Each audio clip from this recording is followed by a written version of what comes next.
Actually, being in the hospital, when music was playing, I got up and I made sure there's a little bit of a floor cleared out and I danced.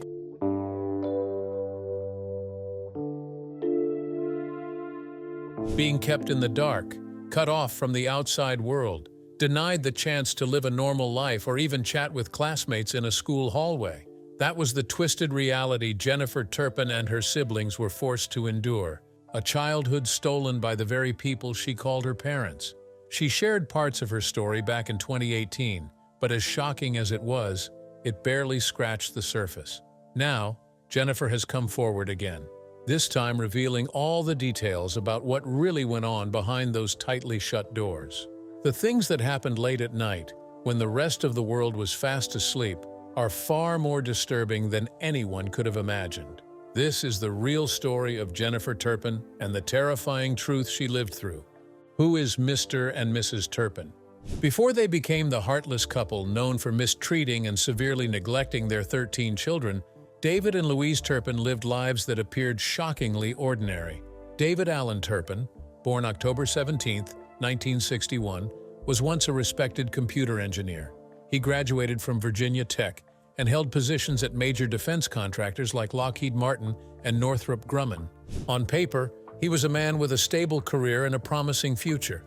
He met Louise Ann Robinette, born May 24, 1968, when they were both students at Princeton High School in West Virginia.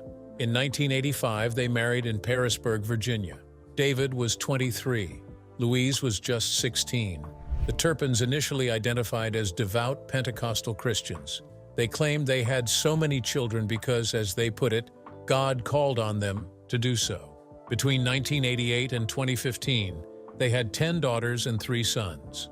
But somewhere along the way, that calling took a twisted turn. They later left the church and began exploring unconventional and controversial lifestyles. For a while, the family lived in Fort Worth, Texas, before relocating to Rio Vista in 1999. They remained in Texas until 2010, when they moved to California. On the surface, they kept up appearances, but behind the doors of their home, something far darker was unfolding. David Turpin filed for bankruptcy not once but twice. At the time of his second filing, he was still employed at Northrop Grumman. Yet with 13 children to care for and Louise not working, the family's expenses overwhelmed their income. The children's grandparents hadn't seen them in years. James and Betty Turpin told ABC they believed the family were good Christians, again repeating that God called on them to have so many children. Photos on social media painted a picture of happiness. The whole family dressed alike, smiling, sometimes laughing. They even renewed their wedding vows multiple times, often in front of their children. Anyone who saw this would think that they were a big happy family, but little did they know about the horrors going on behind the camera. The Turpin House of Horror. On Muir Woods Road, number 160 looked like every other home in the neighborhood. A neat driveway, 3 clean cars and a people carrier, a decorative Christmas star glowing faintly in one of the windows. The houses stood close together, lined in a quiet, well-kept estate. Nothing on the outside hinted at the darkness sealed within, but behind those walls, something monstrous was unfolding. Inside, 13 children lived through what authorities later described as one of the worst cases of child abuse in modern American history. Their reality was hidden behind drawn curtains, carefully staged family photos, and a silence so deep the neighbors had no idea what was happening next door. The abuse was relentless. They were reportedly kept restrained for long periods and denied access to basic hygiene for extended stretches of time. If they tried to wash their hands above the wrist, they were punished, chained again, sometimes for days. Food was scarce and weaponized. Meals became a form of control. Sometimes pies were placed in front of them, only to be taken away. On holidays, unopened gifts were stacked in the house, but the children weren't allowed to touch them. The illusion of normalcy was more important than their suffering. In one instance, the oldest child dared to sneak food from the pantry. The consequence was brutal. She was made to witness something traumatic involving her pet. The punishment wasn't just to scare her, it was to break her. The cruelty was methodical. Even the sounds inside the house were designed to torment. Smoke alarms with dead batteries were left to beep endlessly. No one replaced them. The beeping never stopped.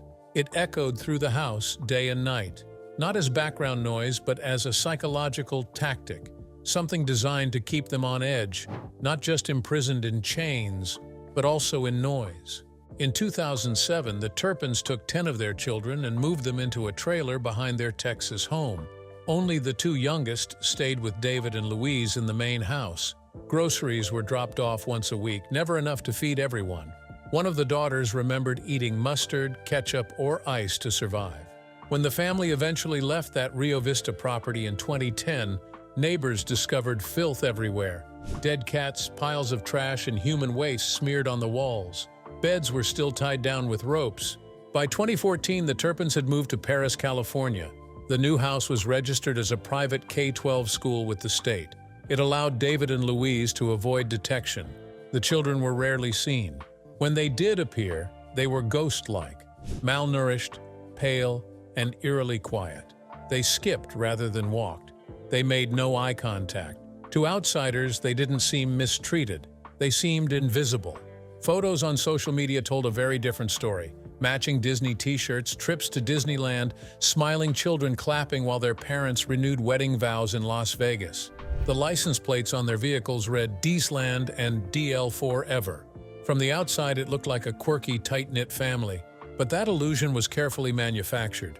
No one saw what really happened when those kids returned home. David and Louise controlled every detail.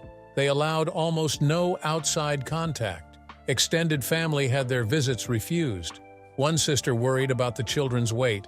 Another relative admitted that the Facebook photos had convinced her everything was fine. The image was polished to perfection. The reality was rotting. Their methods went beyond physical abuse. The children were forced to live out of sync with the world, sleeping during the day, awake through the night. Their parents, who worked from home, set strict rules. If those rules were broken, the punishments escalated. They suffered physical punishments in extreme isolation. The children had no education, no exposure to the outside world, and no understanding of basic concepts. Some didn't know what a police officer was. Others couldn't say their own names properly, but not all of them gave up hope. By early 2018, the Turpins were planning another move, this time to Oklahoma. For one of the children, 17-year-old Jordan, that move felt final. She had overheard her mother threatening to chain them again once they arrived.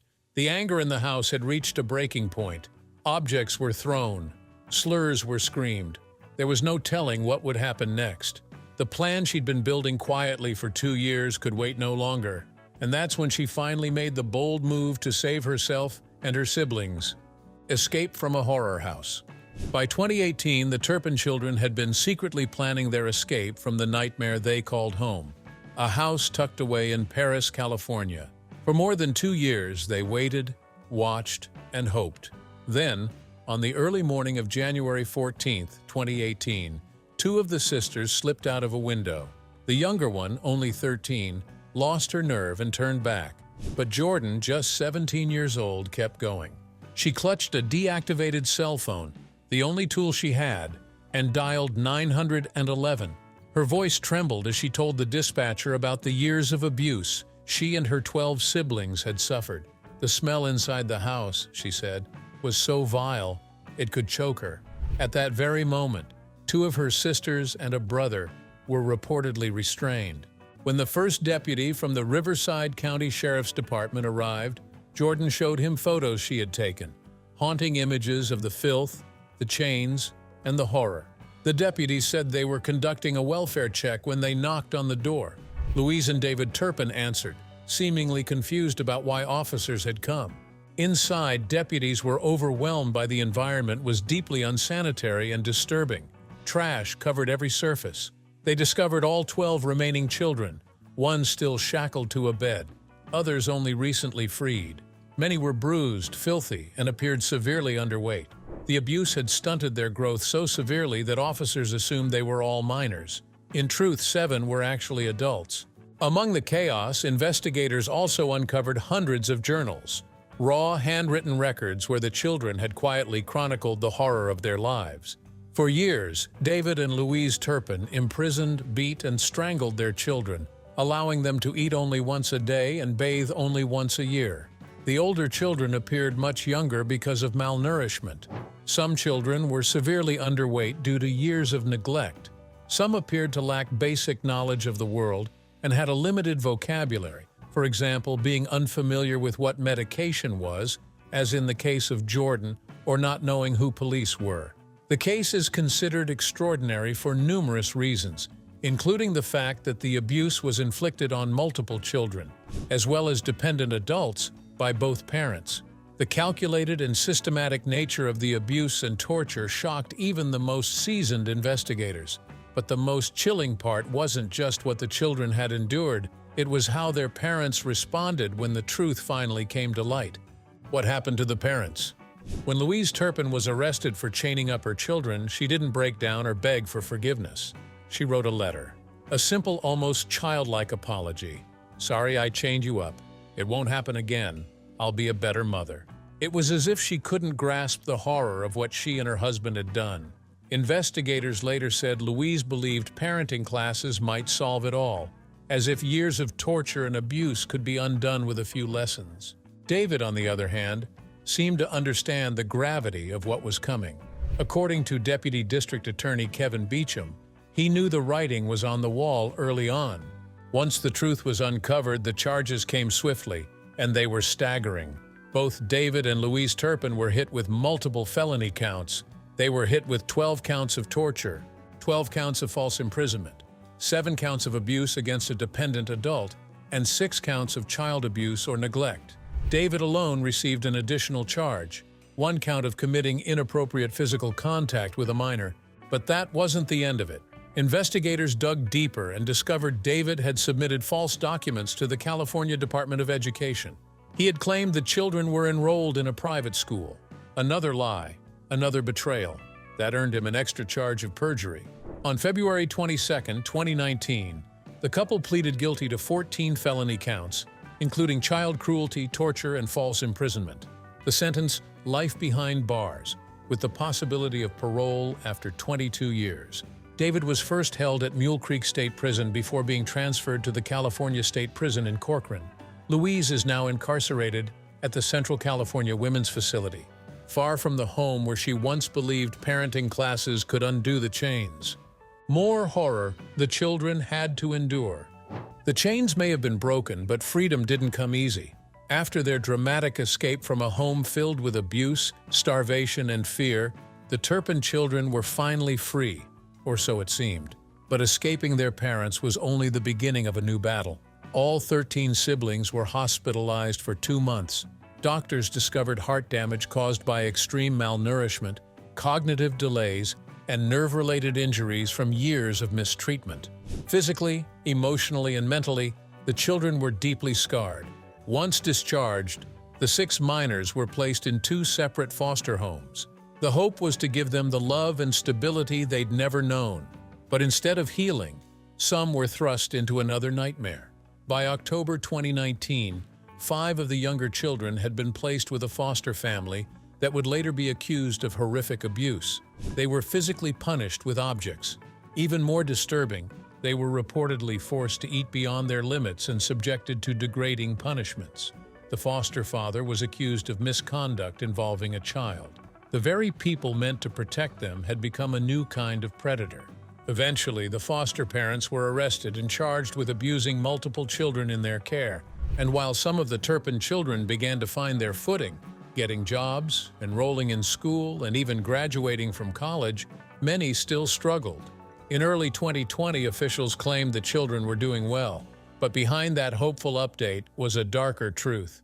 In 2021, an investigation by ABC's 2020th uncovered shocking details.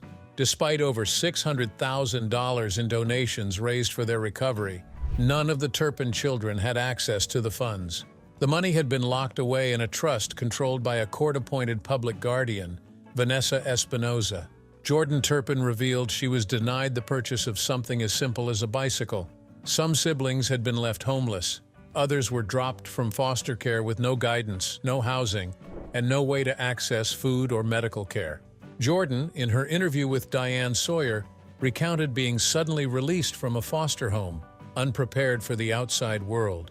No instructions, no money, no support, just the trauma she carried and the fear of what came next.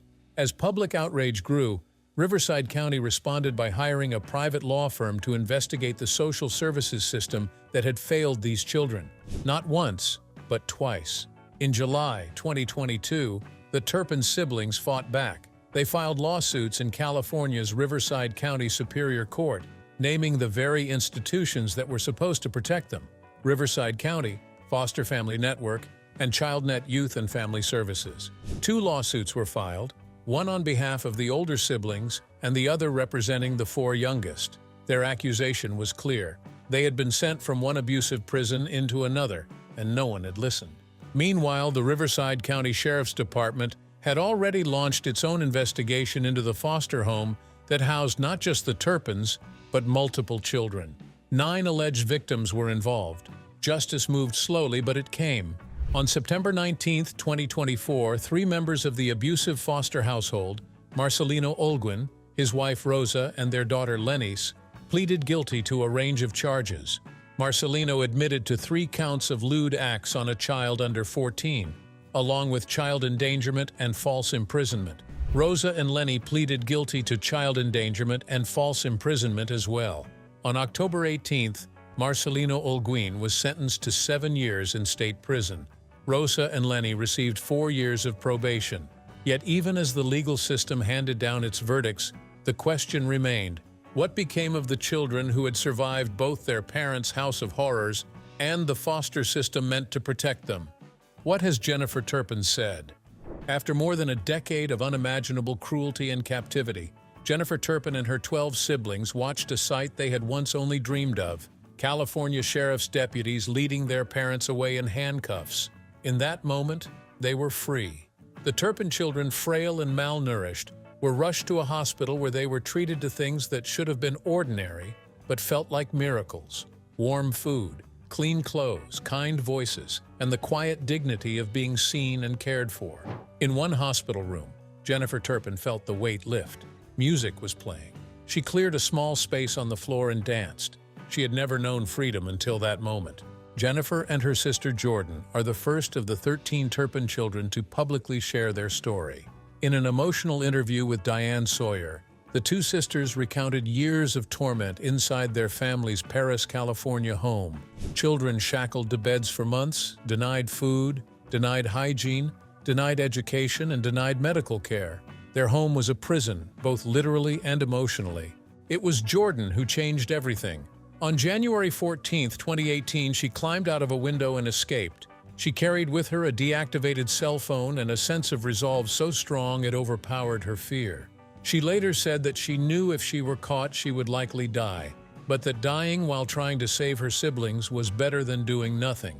She had watched death come too close too many times to stay silent. The escape shattered the secrecy of a deeply controlled life. The Turpin parents, David and Louise, were arrested and charged with multiple counts of torture and false imprisonment. In 2019, they pleaded guilty and were sentenced to 25 years to life in prison. But how had it come to this?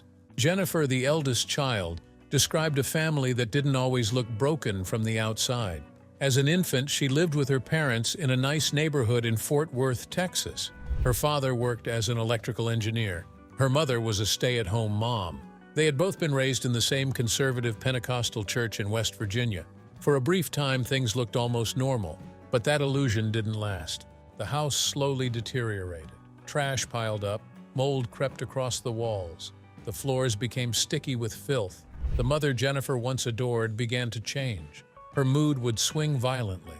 Sometimes she would be kind, and sometimes she would hurl insults, yank her children by the hair, or worse. Jennifer never knew which version of her mother she was going to get. She remembered being sent to public school for a short time, first through 3rd grade, but even then she showed up in the same dirty clothes day after day, unwashed and ignored. Classmates called her skinny bones and avoided her. She hadn't realized it at the time, but the smell of the home followed her. That kind of stench, she said, clings to you. By 1999, the family had moved to a remote home in Rio Vista, Texas. More children were born, and what began as neglect turned into violent abuse. The Bible, or at least a twisted version of it, was used to justify everything. The parents often cited passages from Deuteronomy, claiming they had the divine right to punish their children, even to kill them if they disobeyed. The punishments were brutal. Coloring outside the lines could earn a child a savage beating. One sibling was caught entering their mother's bedroom and was pushed down the stairs. The father used belts and sticks, whipping them until they bled. Jennifer recalled being picked up by her father and slammed against a wall while he accused her of being possessed by the devil. She woke up in fear every single day. In 2007, when Jennifer was about 18, the parents moved 10 of the children into a trailer deep within their Texas property. Then they took the 2 youngest babies and drove away. For weeks at a time, the older children were left to fend for themselves. The parents dropped off groceries occasionally, but never enough to feed everyone. Jennifer became the caretaker. She rationed what little food they had, trying to make sure every child got something each day. Jordan, who was only 6 at the time, remembered eating ketchup packets, mustard, or ice cubes just to keep the hunger at bay. To control the children from a distance, the parents left a flip phone behind with instructions. Among the orders, any child who acted out was to be confined in makeshift enclosures.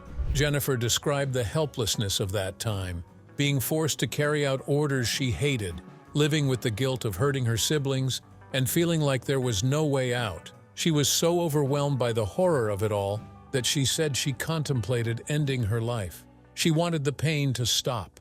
At one point, she ran away. She made it into town, tried to find work, and even looked for an apartment. But with little education, no formal identification, and no understanding of the world outside the trailer, she struggled to even fill out an application, and her thoughts kept drifting back to her siblings. After one night away, she returned to the only life she had ever known. In 2010, the Turpin family relocated to California. David Turpin held a stable job as an engineer at Northrop Grumman, while Louise Turpin appeared to spiral deeper into debt, racking up massive credit card balances as bankruptcy records later revealed. She frequently bought children's clothes, games, and toys, but not for her children to enjoy. Jennifer recalled that their mother hoarded these items, stockpiling them in pristine condition while her children remained in rags, untouched by the warmth of play or affection. The family filed official documents claiming to homeschool their children, but Jennifer and Jordan remembered something far different. There was no real schooling. Their mother taught them how to lie, drilling them to remember what grade they were supposed to be in based on their ages. The rest, they had to piece together themselves. In secret, the siblings tried to teach one another whatever scraps of knowledge they could hold on to. When their parents were away, tiny sparks of normalcy lit up the darkness. Jennifer said she and her siblings would sneak moments of joy, watching a movie, playing music, tasting a sliver of the outside world. Around 2015, Jordan came across an old smartphone. It changed everything. Through it, she discovered Justin Bieber, his music videos, his interviews, his world. She remembered thinking there was another world out there, one filled with light and freedom, and she wanted in. "I don't know where we would be if we didn't watch Justin Bieber," Jordan reflected. His songs became her escape, her hope, and eventually her lifeline. She began using the phone to make videos of herself singing, posting them to social media.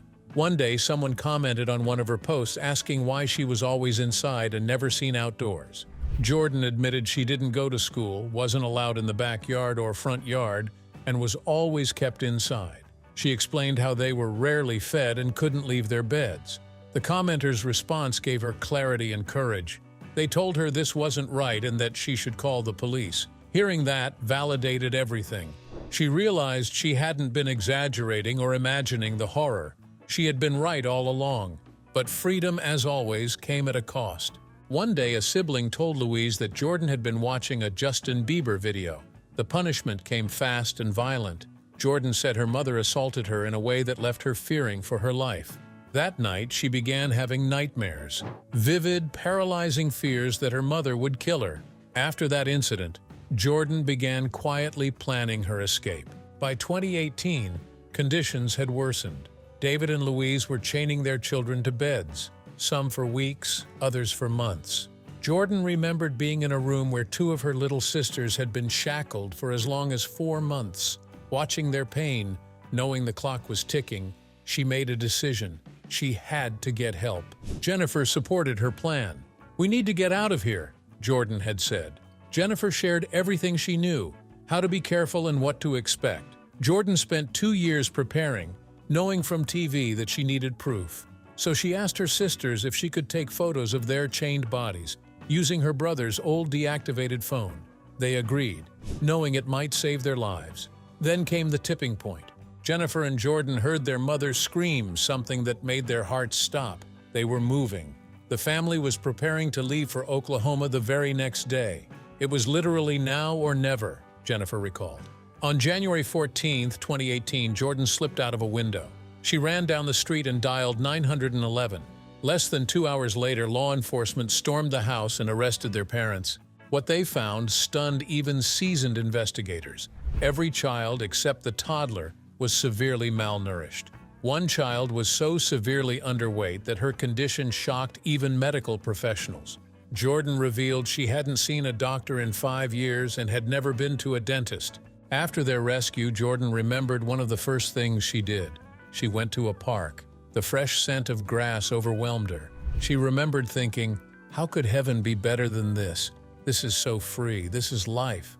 Out of respect for their privacy, both Jordan and Jennifer declined to speak about their other siblings in detail. But they did share that the siblings remained close, often spending time together. "It feels like home being with all of us," Jordan said. "Every time we're together, it's a very special moment because we always know at the end of the day, we're always going to have each other." The transformation didn't end there. Jordan earned her high school diploma in just 1 year. She threw herself into her studies, discovering a love for government, English, and math. She's now attending college, building the future she was once denied. Jennifer, meanwhile, works at a local restaurant and spends her spare time writing Christian pop music. Her dream is to one day become a published author. But for now, she finds joy in the simple things, like taking long walks with her headphones in. "I'm so thankful just to walk," she said.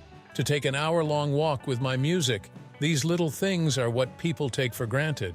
From total isolation to standing under open skies, from silence to song, the Turpin sisters have taken control of their story. Once victims in the darkest of places, they now walk freely, scarred but unbroken, toward the light they always knew had to exist." Where is Jennifer Turpin now? Jennifer Turpin, once known to the world as the brave young woman who escaped her family's highly publicized case of long-term abuse, is now writing an entirely different chapter, one filled with love, freedom, and self-discovery.